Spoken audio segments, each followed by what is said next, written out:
Let's move forward. The first thing you have to do for any project is meet your client, okay? Or talk with your client over the phone or do a Zoom conference call, doesn't matter. Just listen your client. But Rodrigo, I'm listening my client. I'm talking with my client. I can't observe everything he's saying. I'm 100% sure that you cannot absorb 100% of the client what the client's saying for one reason. Most of the clients, I can tell you, 9 of 10, they always focus on the technical side. They always focus on the what is the color, what is the picture, what is the reference, what is this, what is that, and they are not looking to the humanity side of the client, to the human side of the client, the brain, the feelings, the emotions. Oh, this is too cheesy for me. This is not cheesy at all because your design will represent a person in the first place, and second, a business. Two different things. First thing you have to do is learn about the person and then about the business. Okay? So, in the first step, which is listening, you're going to do this. You're going to talk about life, sales, social, and the don'ts. This is the first step. This is the first step, on every meeting. Doesn't matter if it's the first one, it's the first time you're talking with that person. Doesn't matter. You have to understand what that person wants in terms of business, and what they like and what they want to do in terms of future, and what they don't like. So let me give you some examples. Life. When you start talking with a client, with a future client, you have to understand some life aspects from that person. If you're meeting in person, keep looking around the place you guys are meeting. Look what kind of car that person has. Look what kind of watch that person is using it. The clothing. Try to understand how that person communicate. What kind of coffee or water? What is the brand of the shoes? What is the environment around that person? Because that is the first step you're gonna have about the quality of the design you're gonna deliver. I'm talking about quality, not if you're going to deliver a poor quality for one client and a good quality for another one, but the quality that person understands for his or her life overall. So if you're talking with someone who maybe it's open a business that he saw overseas, and then he decided to bring to this business to his country and say, hey, I saw this in Italy, I saw this in Europe, I saw this in Brazil or in US, I want to bring this thing to my country. So you can understand this guy is traveling. This guy knows how to find good stuff. Sometimes you're going to talk with someone who just want something simple for his or her bakery, or maybe a different local business, a barber shop or something, and he don't have too much reference about what to do. And you see that he's a fighter, he's a warrior. He's just putting his savings on the business. He putting maybe the money he could pay for another thing, for maybe a college or for something else, on this business. So he's finding out. He don't have too many reference, but he wants something good. So try to understand the life aspects of that specific client. This is very important. Well, try to make questions like, hey, what is your favorite brand? What is your favorite car? What is your type of food that you really like? What is your favorite restaurant? So you try to understand where that client is in terms of expanding, in terms of understanding the culture, in terms of seeing the world around it. Okay. The second thing you have to ask is about sales, because at the end of the day, this is what you're helping them to achieve, sales. So first of all, make questions about the future in the medium term and the long term, not in the short term. Okay, always target the medium and the long term, because a business is something that's for the medium and long term. Nobody create a business to start making millions in the next day. Nobody expect that. So make and establish your conversation to reach the medium term and the long term. What kind of questions you can ask?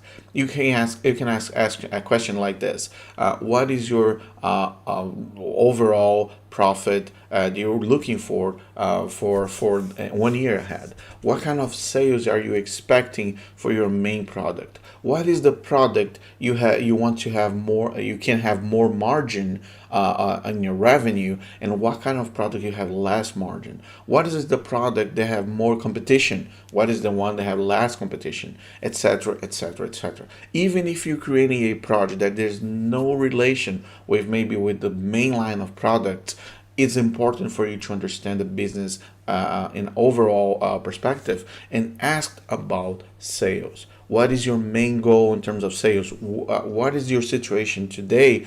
Show me your numbers today and show me where you want to go next. But Rodrigo, I'm just creating a website. I'm just creating a design. I'm not creating anything fancy. I'm not responsible for any funnels. I'm not responsible for any Facebook or Google ads. I'm not doing this. This is important.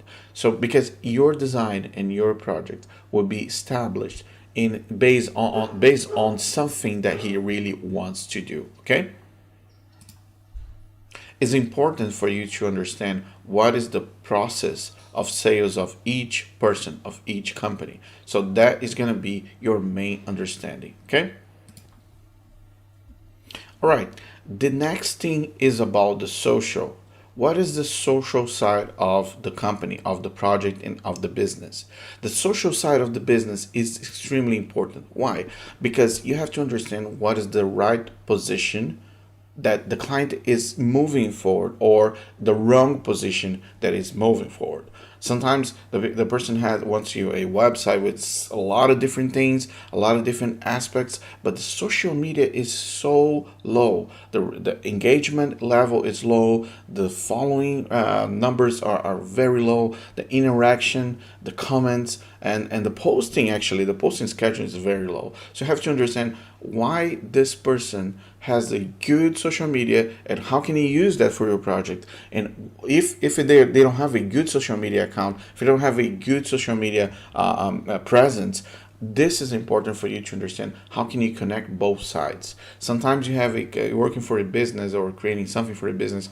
They are very well established on social media. They have millions of followers, thousands of followers, thousands of comments, something that is really happening in their business, and that much of engagement help you to understand what the people like, what they don't like. You can go to the stats, you can go to the analytics and understand, hey, if this kind of design or this picture is bringing more engagement than this picture or this design, they're gonna help you to create, for example, sections on the website that is related with what the people are liking, what the people are sharing on social media. So understanding what is happening on social media is so important and so crucial, because that is a big tip for you to design your section, the sections of your website. And every section will be very well strategically designed based on the social media behavior. But if the client don't have a social media, or the social media is just dying, which is pretty much 50% of the cases, one of the things you have to do is understand what the people don't like. Okay, and then we jump to the don'ts. The don'ts from the social media, of course, but first the don'ts from the clients. Most of the clients, most of the designers, actually the web designers, they ask like, what is your favorite color? What is your favorite type of photo? What is your favorite website? Give me your best reference. Give me the reference that you really like. And these are all important questions, but they are not so important that the negative side of each of these questions. For example, instead of asking what is your favorite color, you have to ask what is the color that you really don't like. What is the color that you don't want me to use on your project? And give me 1, 2, or 3 colors that you really don't like. Why are you doing this? Because as soon you ask your client, what is the color that you don't like, he's giving you the freedom and the authority to use any other color. so you have freedom to go.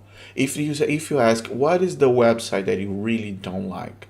I don't like this website. I don't like this thing. I don't like this banner. I don't like this font. I don't like this, and that. And ask what your client don't like. Well, ask what your client really hate, because that is gonna make easier for you to understand where to go when you start building your design. Okay.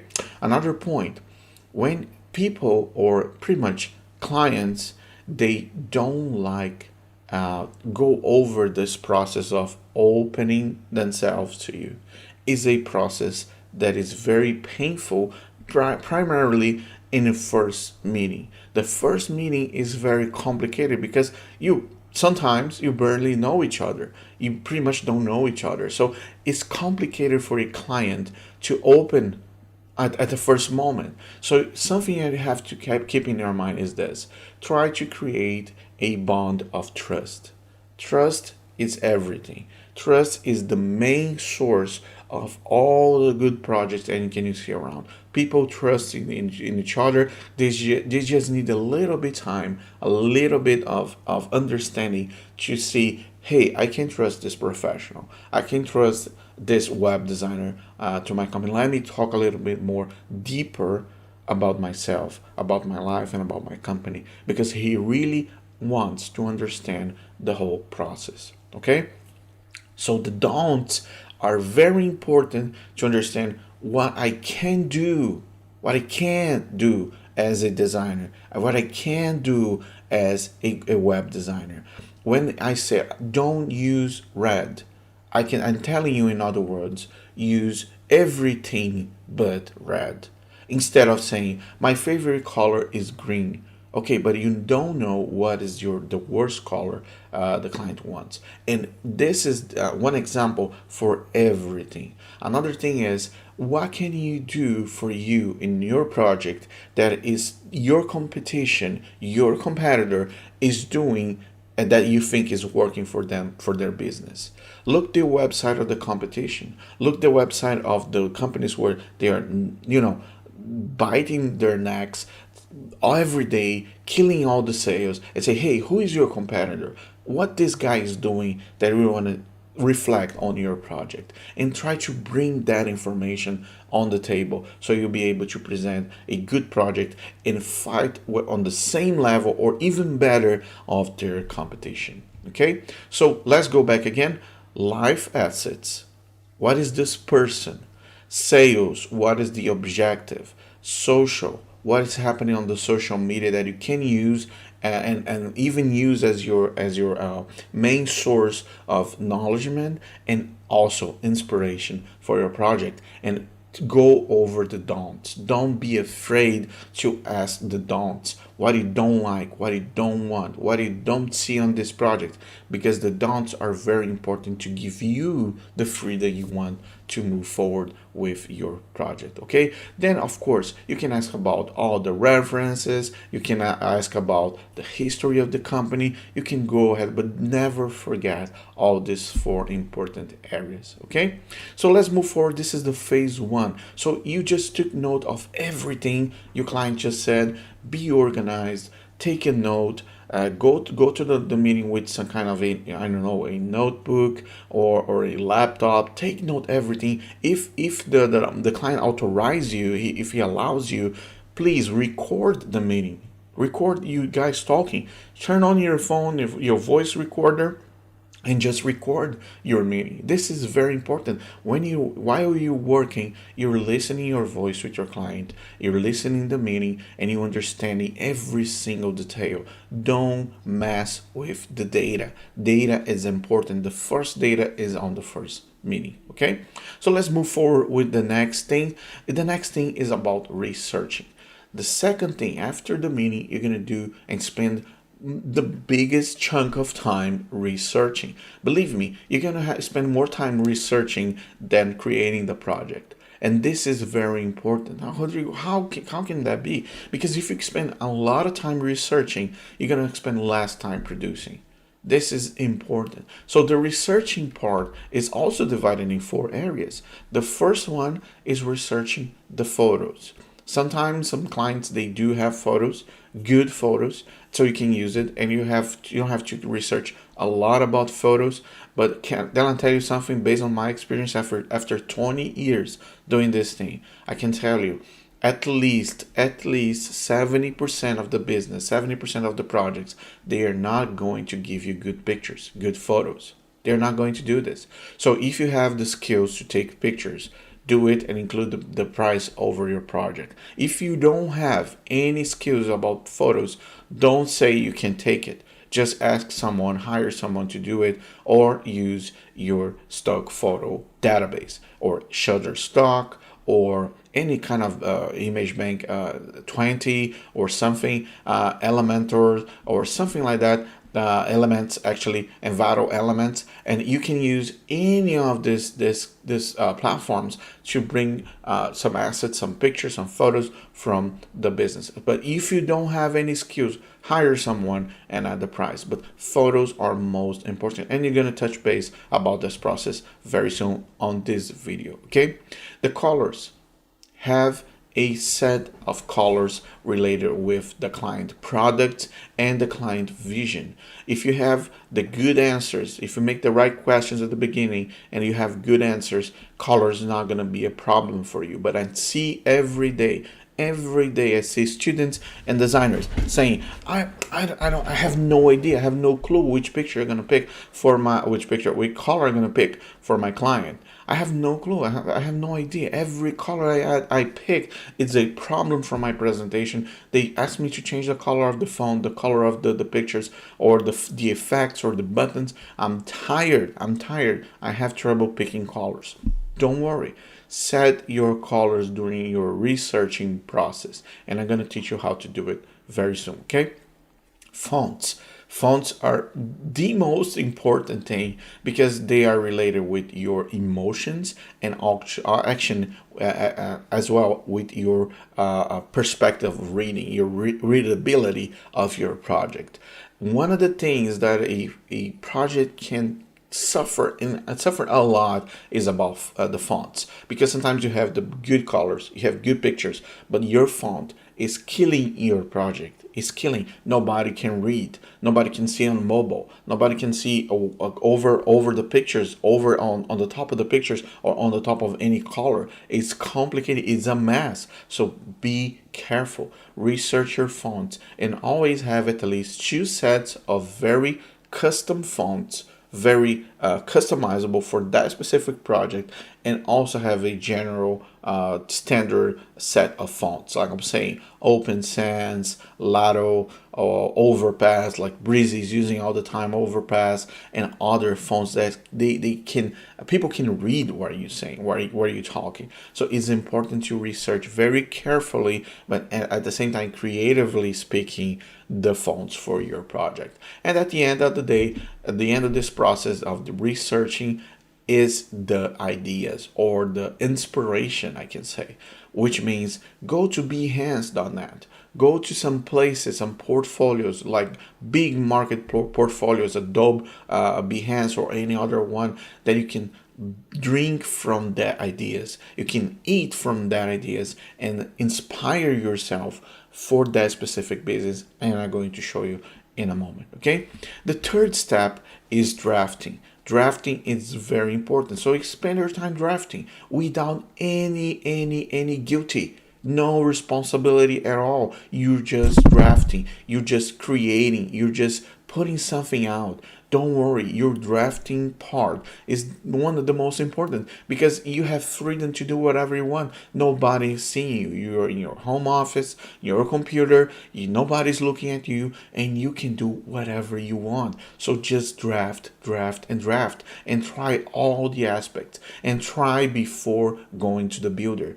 Try before going to Breezy, because if you just jump in the Breezy after all that information, you're gonna have trouble, and I'm going to show you why. Because drafting you can save a lot of time drafting on your project if you draft correctly. You can draft, and drafting is a process of freedom. Don't worry to do any mistakes.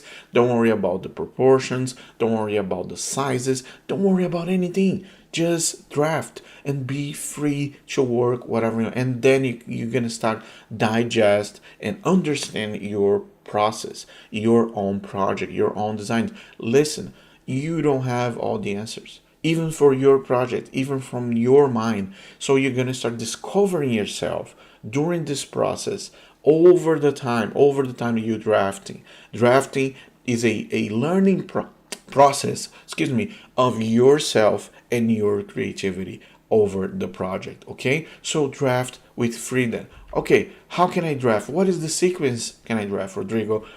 Draft in this sequence: nav bar or navigation bar. Second, draft your hero section. Third, draft your benefits section, and then the CTA and bio. This is the four areas. You don't need to draft anything else. Go to your navigation bar, go to your hero, build a strong hero, a beautiful hero. The hero is the part of your website people are going to be convinced 80%, 70% to take an action. If you create a very strong, beautiful, and compelling hero section, you're going to be killing on your website. People are going to, the traffic is going to be super accurate. They're going to take the decisions, they're going to click the buttons, and they're going to spend time on your website. Okay? The third part, they are the benefits. The benefits are important right after the hero. Why? Because you make a bold statement on the hero section, but then you also need to show all the benefits. This is very important. And then the CTA and buy. So this is the four areas. You don't have to draft anything else. Don't waste your time bringing out tons of content, tons of text, picture, gallery, testimony. Wait. Just draft these four areas because those are the most important for your client to convince anyone to take any action. And actually, if your page or your landing page or your home page has only these four sections, you can also get a very high conversion rate. Okay, but try and draft all the time, constantly. Okay, the next thing is, and for the last thing, the fourth part is presenting.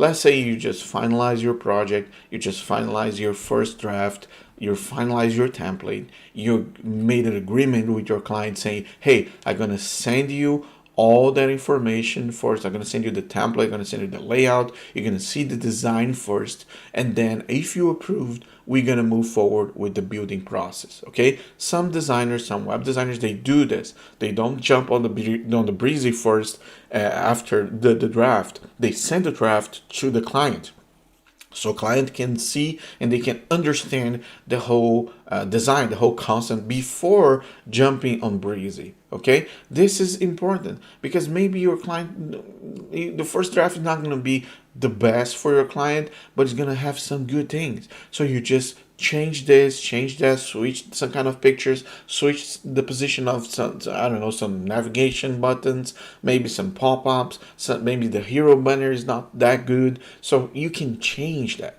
Okay, so don't worry about presenting the draft to your client. But the presenting part has also four different parts. So you have to be there with your client. I know because of the COVID, we're all having this, situation, but be at the presentation process. Don't just send your design or your template to your client. Hey, I'm sending my email. See you later. Call me or let me know what you think. Don't do this. Don't do this at all. Stay with your client. This is the first rule of a good presentation. Stay there. This is your work. This is what you believe. This is what you understand. So be there. Second, during the presentation, control the presentation with your client. You are the web designer, you are the designer, so you're presenting something that probably is going to be the best tool for that specific client to make sales, to change their business. So stay on control of the presentation. So in other words, you're saying, hey, Mr. or Mrs. something, I'm here to present my website, my idea, my suggestion for the website.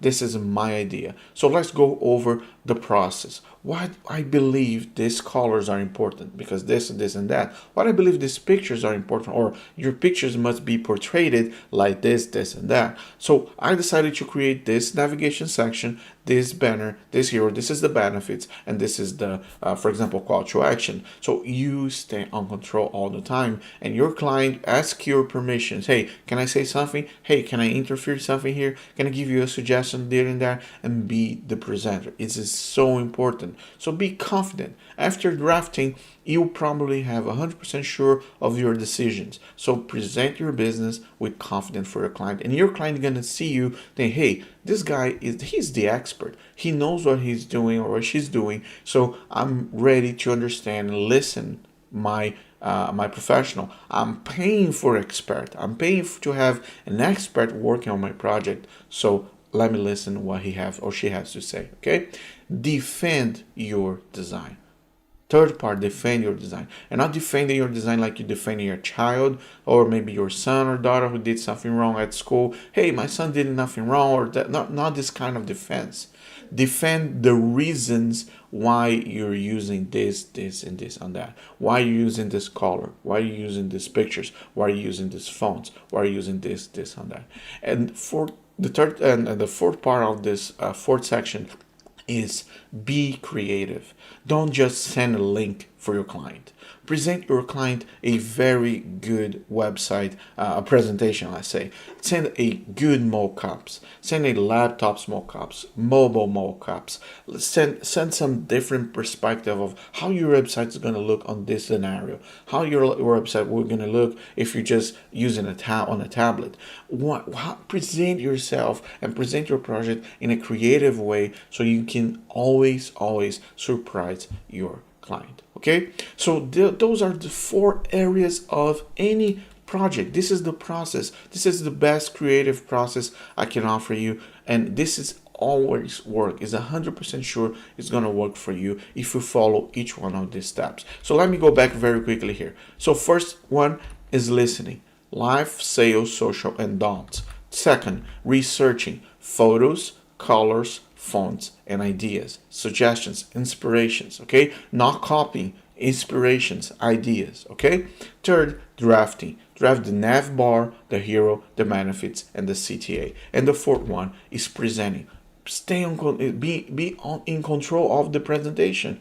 Stay in control and defend your design and state the reason. And if they ask you to change anything, don't take that as a personal. This is important. This project don't belongs to you. This project don't belong to you. It's not yours. You're just carrying this baby, and after 9 months, you're gonna give to a family or to another person. This baby is not yours. So don't be afraid to change something that probably will be something in terms of design will be wrong, in terms of usability probably is gonna be wrong. But if your client really wants that, do it and try to show him why this thing is worse than your idea, why your idea is better, why the suggestion of color is better, why this thing or that is better than the suggestion there. But if they insist, if they keep insisting they really want, do it, because at the end of the day, you have to create a big project, a beautiful project, well established project, and 1 or 2 or 4 things, they're not gonna destroy your project. Protect your project in a way that even if the client asks you something crazy, your project will be solid enough to absorb that ideas and not be destroyed by any suggestion from your client. Okay, so these are the 4 main steps. Then we're gonna do now next is in action. We're gonna go over every single step of the process, and I'm gonna show you how to do it in real time. Okay, thank you for watching, and we're going next to the next stage now, next phase now, and I hope to meet you there on the next part of this video. See you there.